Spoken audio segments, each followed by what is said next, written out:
Hi everybody, welcome back to Watch It Played. My name is Rodney Smith. I want to start by thanking Roger, our sponsor for this episode.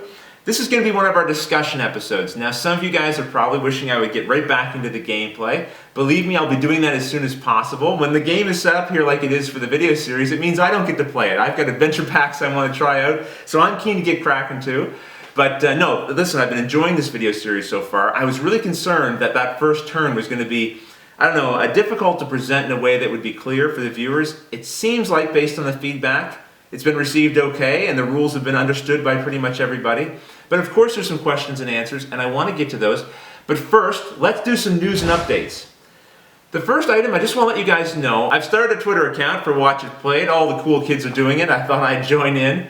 I can't say that I'm going to have lots of exciting content or lots of updates, but I have a few followers, and if you'd like to join them, what I plan to do is try to post somewhat regular updates about gaming that's going on outside of the video series, or maybe some behind-the-scenes stuff with the video series. So if you think that might interest you, I'd love to have you follow along. Also, as an aid to this video series, you may want to check out the Lord of the Rings card database. I'll post a link to it, well, here, and also in the description. And you can go there and you can look up any card and actually see the full color card scanned in, and that may help you when you're trying to decide, how to help me with our player moves. Another resource you might want to check out is the Lord of the Rings card FAQ. Now this is a great little document. What it does is it lists all the cards in the game. It's updated pretty regularly, and then it gives you some common questions and answers that might come up related to that card. As hopefully you'll see as we move forward in the gameplay, the turns really move along pretty quickly. The rules are not overly complex, but what can be challenging sometimes is knowing when and where you can play a card and how it affects the gameplay. So I think that is a great resource to check out if you want to help when those kind of problems come up. Now let's move on to errors and corrections. I'm really glad. I was hoping to keep errors and corrections to an absolute minimum for that first turn because there's so many rules. I didn't want to be giving you guys confusing information. But there is there's two important things I want to clarify. The first one comes up when I was showing you some of the cards in my hand, and in particular I talked about Quick Strike. I overstated its ability. Let's take a look. So what this does is it allows us to declare an attack during almost any stage of our turn.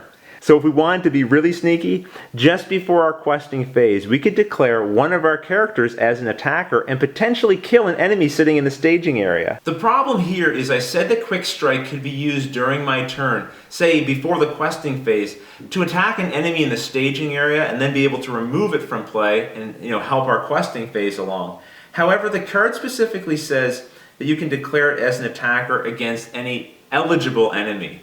And Man pointed out that really an eligible enemy would be someone who's left the staging area and is now engaged with you. Now there is a hero in the core set that can attack enemies in the staging area, but that card is very specific in detailing that ability. So in a card like this where it says you can only attack an eligible enemy, I think it is best to assume that it's referring to enemies that have come down during the encounter phase and engaged you. The last correction comes from Man as well. It's a really important clarification. Now you might remember when I was doing the questing phase, I had to flip over an encounter card and it had when revealed card effects on it. And I didn't address those card effects right away because I didn't want to interrupt the rules I was trying to explain in that moment.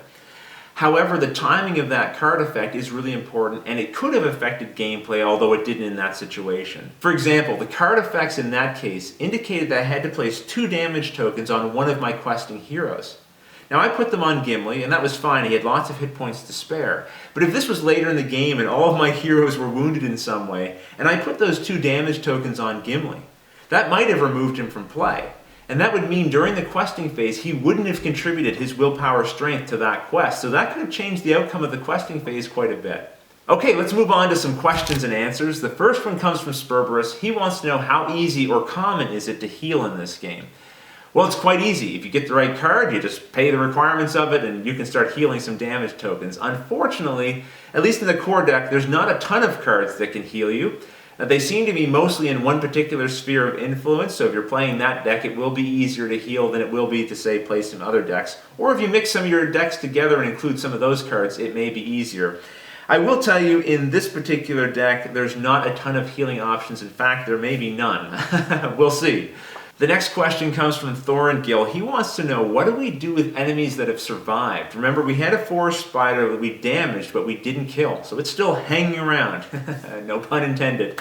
And so it's left the staging area. Remember, it had to do that to engage us. So that means for future turns, it will not be contributing its threat strength to the questing phase. However, until we kill it, it will continue to attack us in each of our combat phases. So we do have an incentive to get rid of it. The last question comes from Iron Syndicate. He wants to know if I could explain what ranged and sentinel means. Now, primarily those will come up in two-player games, but they can come up in one-player games as well. Take a look at these cards. No, seriously, come here. Take a look at these cards. There, that's better. Now you can see this one's marked as a sentinel, and this one's marked as ranged. Now, what does that mean? I'll tell you in a second, but let's move it back, guys. Come on, personal space. So let's say player 1 has exhausted all of their heroes and allies to go on a quest. But now it's the combat phase and they've got no one left to defend with, and there's an enemy that's attacking them. If player 2 has a character with the sentinel ability, then they can exhaust that character and use it as a defender during player 1's turn, so potentially block one of those attackers that are engaged with player 1. Now, keep in mind, what that means is player 2 has now exhausted one of their characters, so when it's their turn, that character will still be exhausted, but sometimes that's still the best strategy. Ranged works the same way, except it has to do with the attacking part of the combat phase. So let's say you've declared as player 1 all of your characters as defenders and you've got no one to attack with. Your partner could declare one of his ranged characters as an attacker against one of your engaged enemies.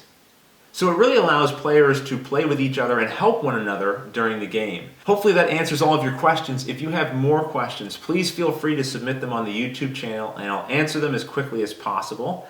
The next video is going to be a gameplay video. I'm going to try to keep it to about 10 to 12 minutes, but pack as many turns as I possibly can in those 10 to 12 minutes. Things should move faster because I'm not going to be covering the rules of a turn, just the rules on cards when they come up. Thanks again for all the submissions about what to do for the opening of my next turn. Believe me, any amount of strategy I don't have to think up on my own is a big help. So tune in next time to see which one of the submissions that I picked, and we'll see you then.